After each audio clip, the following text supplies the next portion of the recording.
Hello guys, welcome to Susmita's blog. আর এখন চলে এসেছি আমি ছাদে। আমার আজকে অনেক দিন পর ব্লগটা শুরু করছি। তোমরা নিশ্চয়ই সবাই খুব ভালো আছো, আমিও ভালো আছি।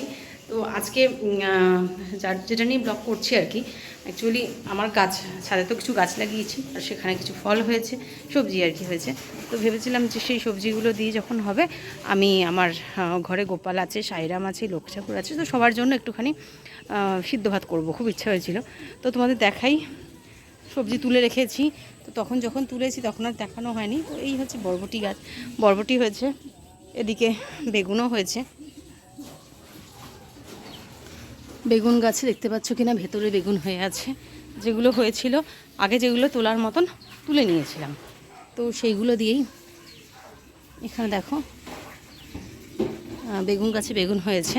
তো এই বেগুন, বরবটি, এই সব দিয়েই একটুখানি ডাল আর একটু শাক দিয়ে ঠাকুরের জন্য, গোপালের জন্য, উপরে আমার লক্ষ্মী ঠাকুর আছে, ঠাকুরের জন্য একটু সিদ্ধ ভাত করে দেবো, সেটাই এখন রেডি করছি। আর রান্নাবাড়ি সব সেরেই এসেছি। রান্নাবাড়ি তাড়াতাড়ি করে এসেছি।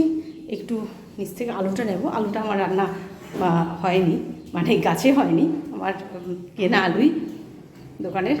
তো সেইটা দিয়ে এখন একটু সিদ্ধ ভাত করবো আর কি গোপালের জন্য। এখানে সিদ্ধ ভাতটা বসিয়ে দিয়েছি, একটু বরবটি, আলু, শাক এই সব দিয়ে সবজিটা সিদ্ধ ভাতটা বসিয়েছি। এবার ঘি দিয়ে দিয়েছি, ঠাকুরের ভোগটা হয়ে গেছে। এবার এটাকে মাখিয়ে দেবো।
বাবা যখন প্রথম ইলিশটা উঠলো তখন খাওয়ানো না,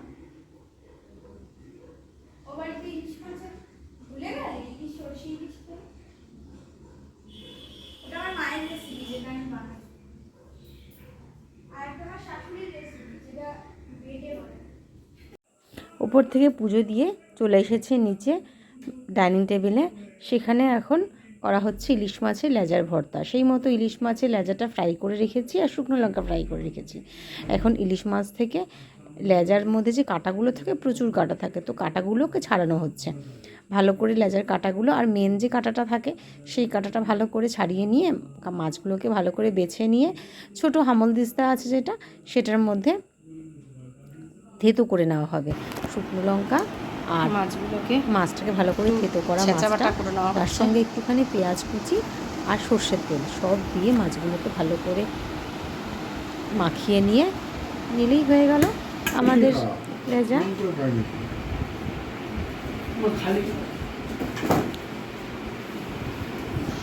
ইলিশ মাছটার মধ্যে পেঁয়াজ আর শুকনো লঙ্কা দিয়ে মাখা হয়েছে। তো এবার চলে এসেছি আমরা মেনুতে খেতে। আজকে খাবারের মেনুতে রয়েছে ডাল, আলু পোস্ত, মাছের ভর্তা, ইলিশ মাছের ভর্তা, ওটা আগে বলা উচিত ছিল, যাই হোক, ইলিশ মাছের ভর্তা, ডাল, আলু পোস্ত আর ইলিশ মাছের আলু বেগুন দিয়ে পাতলা ঝোল। তো সবাই খেতে বসে গেছে, লেট হয়ে গেছে রান্না করতে। তো যাই হোক, আজকে এখানেই শেষ করছি। আর চাটনি আছে, চাটনিটা করা আছে, তো সেটাও মেনুতে রয়েছে আজকে।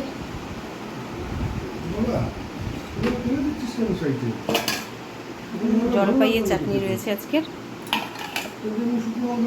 এটাই আছে আজকের মেনু। তো আজকে এখানে শেষ করছি। তোমাদের যদি আমার চ্যানেলটা ভালো লাগে তো অবশ্যই আমার চ্যানেলটাকে সাবস্ক্রাইব করো, আর লাইক কমেন্ট শেয়ার করতে কিন্তু ভুলে যাও না। বাই।